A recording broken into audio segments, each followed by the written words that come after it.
On this episode of Life Stories of Extraordinary People, I'm talking to Vanessa D'Souza. Vanessa became a personality we all got to know on MasterChef UK this year, reaching the semi-finals. On the back of how much she enjoyed MasterChef, cooking foods she loves that cater for neurodiverse individuals with sensory sensitivities in mind, and having relatively recently been diagnosed with autism, Vanessa has branded herself the Autistic Chef. This revelation has allowed Vanessa to focus on understanding her own behavioural habits and triggers and put coping mechanisms in place. This really interests me as it's clear so many people are striving to get through their days with a mask on, with no idea they may well have autism or ADHD, and in many cases actually be misdiagnosed. This was the case with Vanessa, who was previously misdiagnosed with the symptoms of OCD and having an eating disorder. I'm very much looking forward to talking with Vanessa.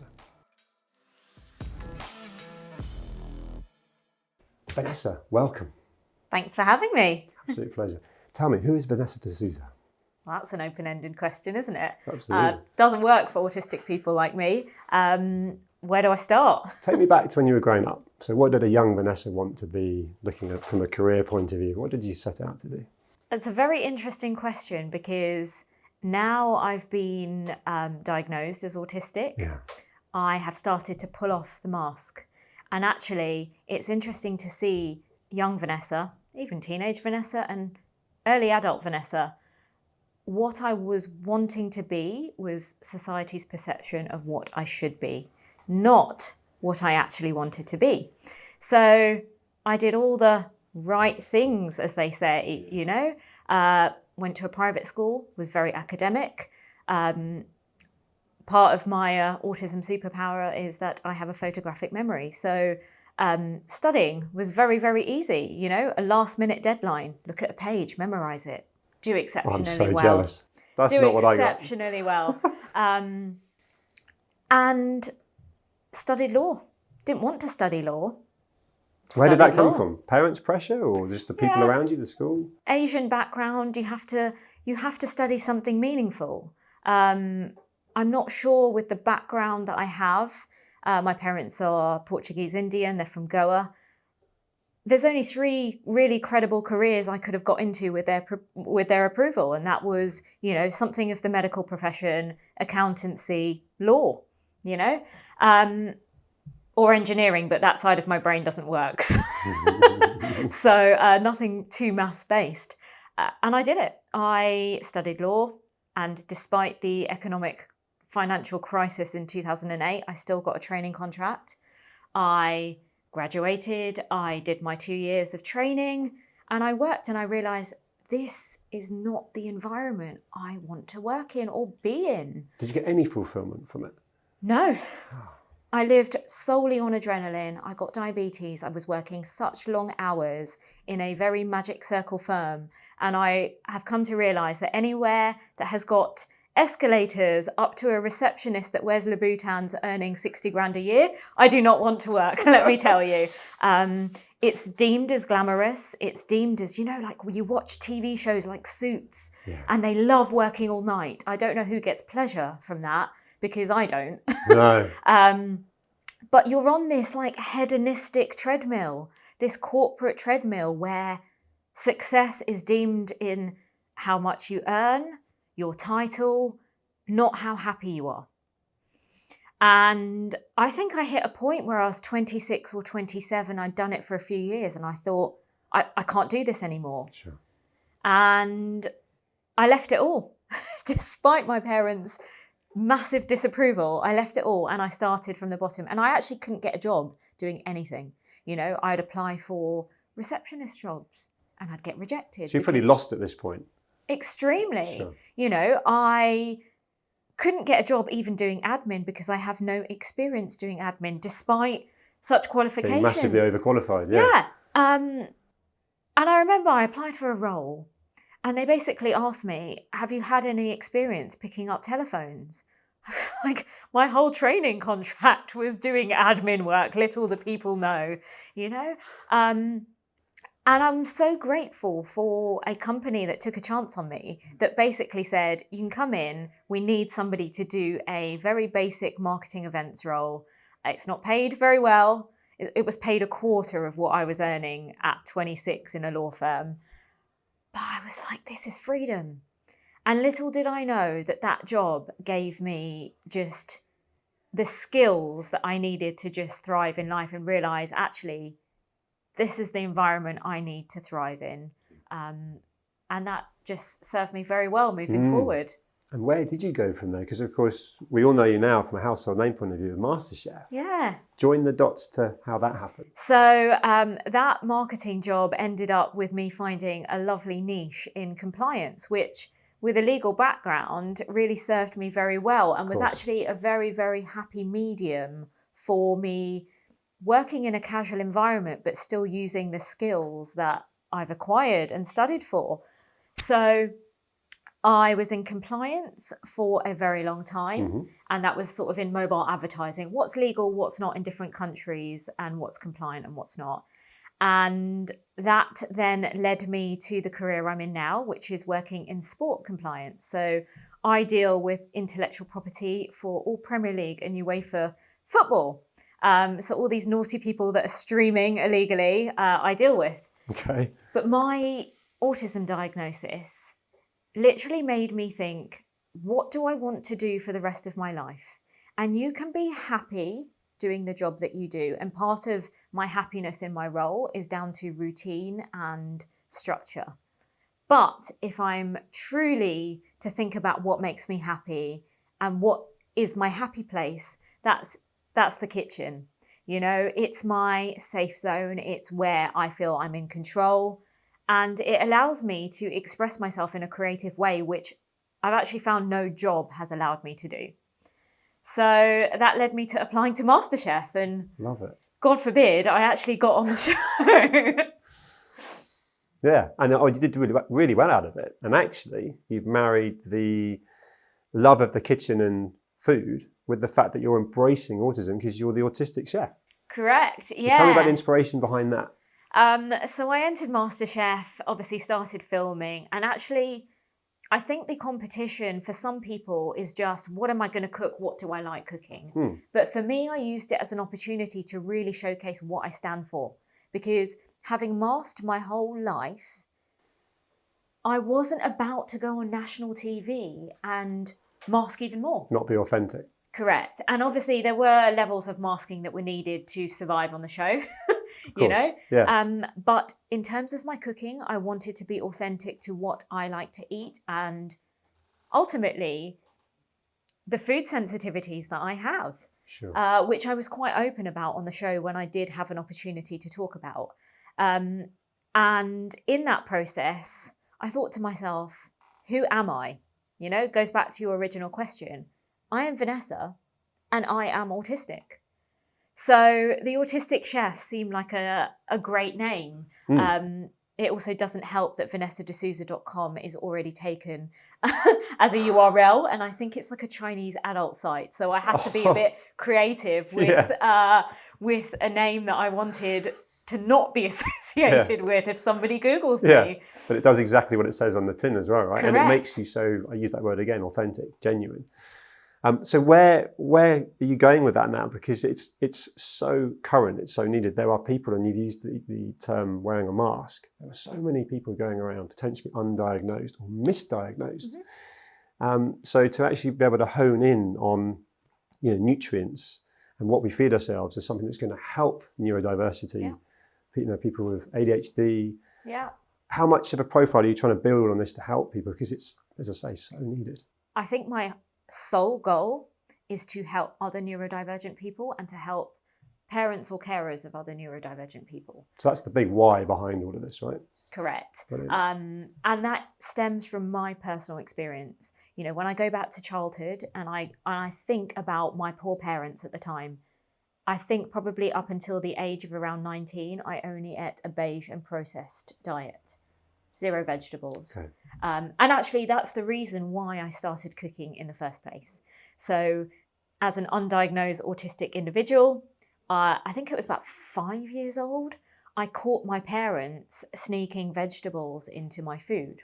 Naturally, a lot of parents do that, blended vegetables in sauces. But being autistic, I also have a super sensitive palate. Right. So I'm hypersensitive to smells, tastes, My parents, well, my dad, he loves to cook, and he used to play a wonderful game with me as a kid, which was taste what's in here. And I could pick up every single ingredient. I could pick up when he's cheated using, those packet spices, etc. I could name the spice, and he'd even go to the bin to hide the packet to think, has she gone into the bin to look at it? Ultra sensitive. Very. But part of that meant I could pick up everything. The smallest bit of onion, the smallest bit of broccoli remnant, I would pick up. And that was a nightmare for my parents, because some of my safe foods as a child, if I wouldn't eat it, now in hindsight, it was mainly texture related. So it was textures that would be my issue rather than overpowering flavors. But I caught them sneaking vegetables into a safe source of mine. And from then on, I couldn't trust them. At 6, I would refuse to call my mum and dad for a while because I didn't trust them. You're not my parents. Yeah. You're Maria and Mario. And this is not just food related. This is finding out that Santa wasn't real, Tooth Fairy. Why would you lie to me? As somebody that is so literal, and obviously I never realized that was a very autistic trait that was manifesting itself in being betrayed, And I guess this is why I went undiagnosed for so long, because as a girl, you're dramatic. Yeah. What a diva. Yes. Calm down. You're labeled. And I still get this now, calm down. Why are you being so dramatic?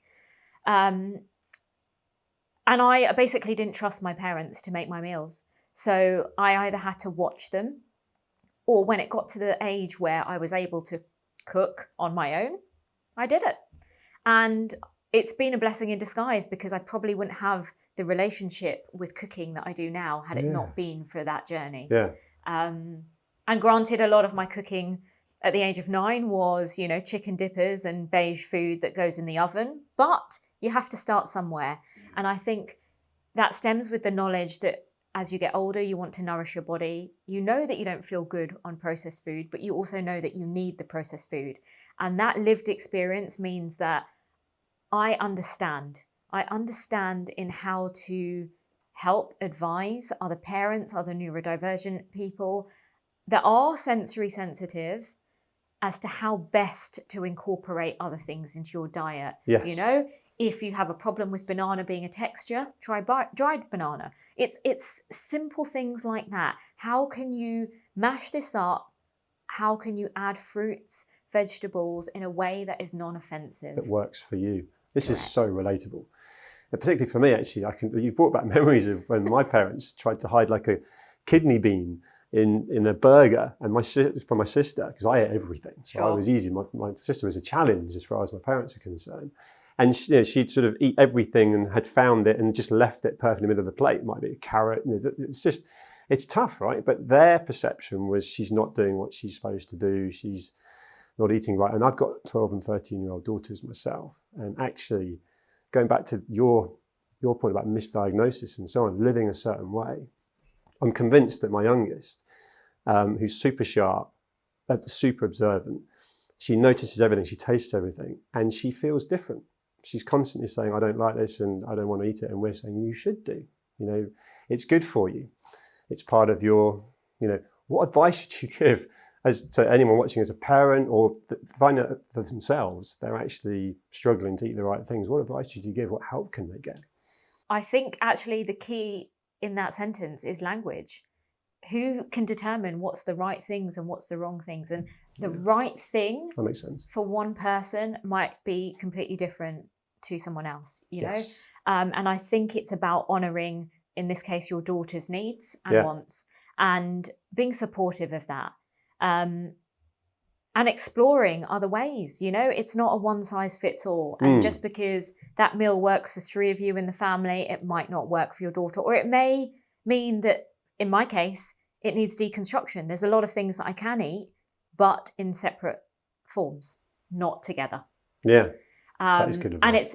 And it's, for me, I think it's about finding a coping mechanism in order to thrive, not just survive. Yes. And And that applies to everything in life, whether it's food or life or work or activities or socializing. Yeah. Yeah.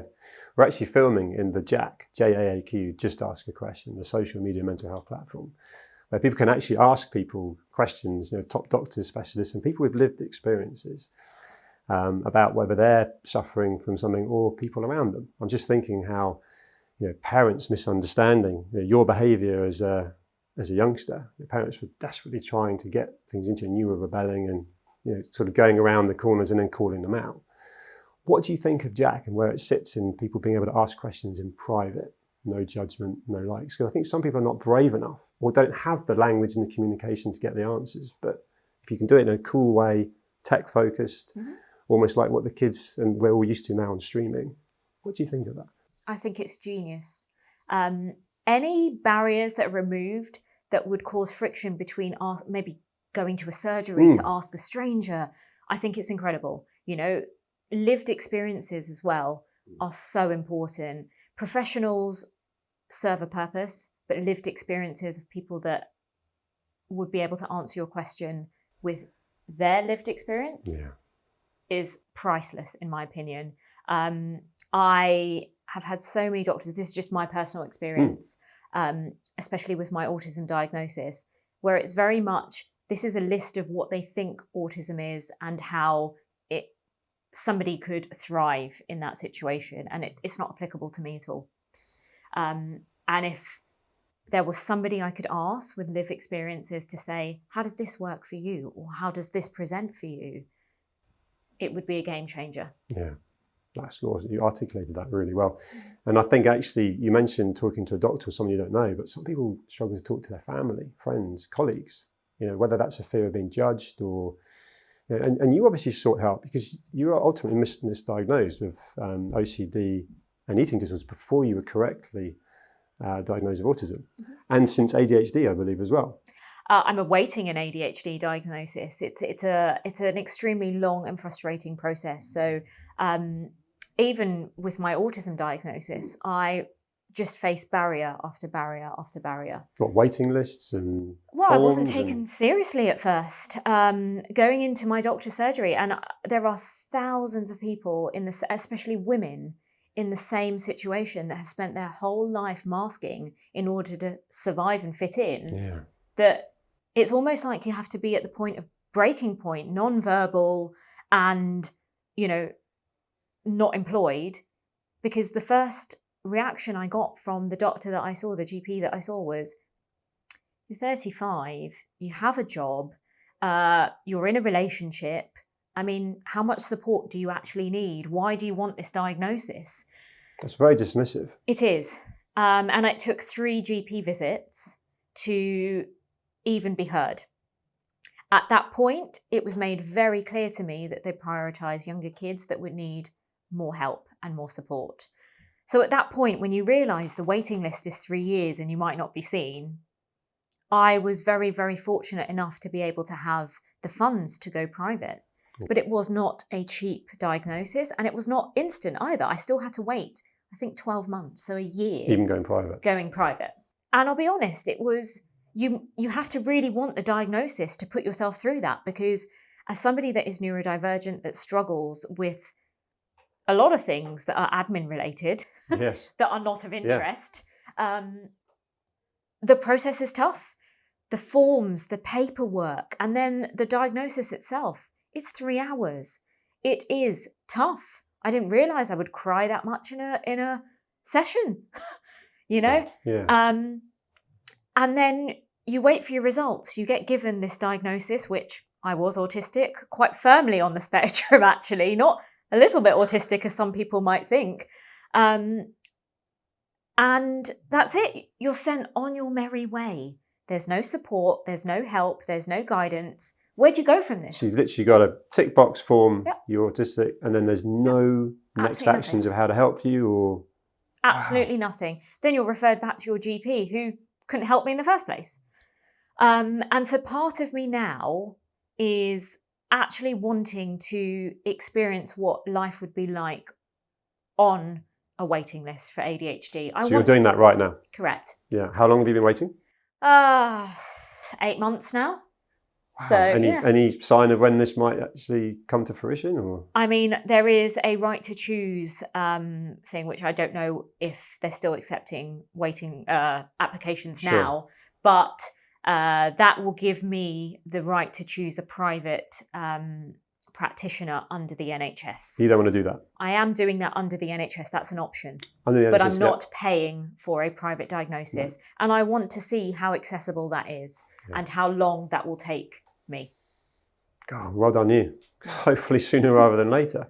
So if someone's watching this and they are obviously learning so much from what you've said, what is like the kind of ultimate nutrition meal that is, you know, right for the neurodiverse condition of autism? You know, what is the perfect kind of diet? What are the main ingredients? Sure. I mean, that's key in itself. There is no right and wrong. I think it's about what the individual needs and wants. So it needs to be tailored to the individual. Yes. Because that's how people get misdiagnosed with eating disorders. You know, Sure. I had no problem with eating. It's just certain foods that would trigger me. And a lot of that was sensory sensitivities, you know, textures. It looked like I didn't want to eat fruits or vegetables or anything, but actually I was fine if you gave me very consistent textures like pasta or bread and that's the thing. You know, people joke saying the national symbol of autism is the chicken nugget because I'm yet to find an autistic person that doesn't like a chicken nugget. But it's a symbol because it's so well tolerated because the texture is always the same. A chicken nugget is always the same. Whereas, for example, a mashed potato, my parents as a child, I would only eat powdered mashed potato. And obviously my parents, my dad in particular, would try and give me real potato. Obviously, that's the best thing. If your child is struggling to eat food, we could at least give her real mashed potato with butter, with cream. But obviously, every potato levels of starch is going to be different. My dad is not measuring the ml of cream or butter that he's using. No. So it'd be slightly different every time. It's not the same. I didn't want it. Whereas powdered mash, always consistent. Consistent, yeah. So it's different for everybody. Yeah. And the older somebody gets, the more aware they're going to be of what triggers them. And that's key. It's awareness. Yes. Obviously, if you're dealing with a 2-year-old that is just rejecting food, you might not understand why. It's completely different to a 15 or a 16-year-old or a 26-year-old that can communicate what the trigger is, whether that's smell, taste, texture. That's fascinating. Yeah. All of this is fascinating. So you're the Autistic Chef. Yeah. How do people that are watching find out more about you and interact with you? Is it social media? What are you doing that people can find you and find out more? Sure. So on all social media platforms, I'm the Autistic Chef. Actually trademarked it as well. So I hope that it's a brand that can really, really help people. And I really hope to create neurodivergent friendly recipes that a whole family can make, because I know, for example, I'm an only child, but my parents had to make meals for themselves and then meals for me separately. And if there was someone out there that could help them create a recipe or meals that would suit the whole family, because if you have more than one child, you could be cooking 4 different meals. Yeah. It's a bit of that happens in my own family. Yeah. You know, yeah. So I'm really, this is really interesting to me. And, you know, we're in a situation where people are time poor, but you want to not let your food and your diet suffer. And I would love to be part of that change and helping people. Yeah. Well, I think you are right now. I mean, I'm learning so much from you. What would you say is your greatest strength? Awareness, I think, is my greatest strength. I think once you're aware, you're able to make the right adaptations in your life and make the right choices to help you move from survival to thrive, you know, thriving mode. And for me, that stems from everything from socializing. I know that my social batteries run out far quicker than other people's. Okay. And that's not me being an introvert, that's me being autistic. And I know the levels and the measures that I need to put into place so that I can still socialize, but on my terms. That's, as you say, seriously aware. What about your biggest weakness? I think it's my rigidity. I'm so routine and rigid focused, which is obviously a neurodivergent autistic trait. And that can present challenges, you know, if I don't get on the same train and I can't use the same locker and I can't sit at the same seat, I have to struggle and put measures in place to calm myself down. Almost, they complement though. Your greatest strength massively helps you with your weakness, and you know, you're in tune there. Yeah. I've learned so much, and I hope anyone watching, I mean, there's so much relatable to what you're saying, and that talk of people wearing a mask, it does feel like so many people are hiding, and hopefully your lived experience coupled with your knowledge and the way you articulate and pass it on is going to help you. It's helped me talking to you, so thank you so much, Vanessa. I've loved talking to you. Thanks for having me. Thank you.